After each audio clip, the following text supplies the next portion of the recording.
Кейін анан Иса алейхиссалам ошол убакта 40 жыл бир 40 жылдай жашоо тирүү болот экен. Бул Яжумаш өлгөндөн кийин Мадина Мунавварада өлөт экен. Пайгамбардын раузасында ошол жерде көмүлөт экен. Иса пайгамбар кадимкидей үйлөнөт, табигый өлүм менен өлөт деген да.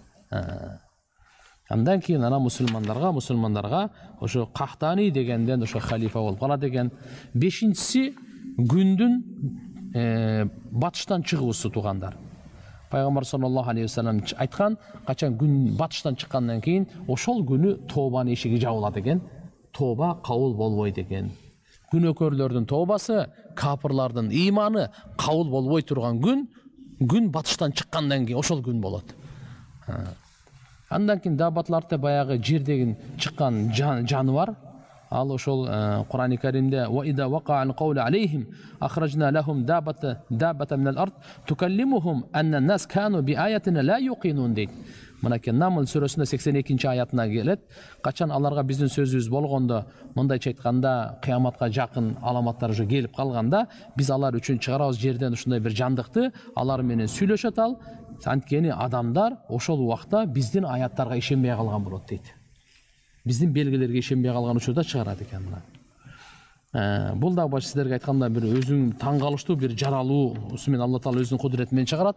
Билесиздер да Салих пайгамбар дуа кылганда Алла Таалам ушу зоодон, аскадан төөнү чыгарган, төө дагы жөнөкөй эмес, бооз төө болот.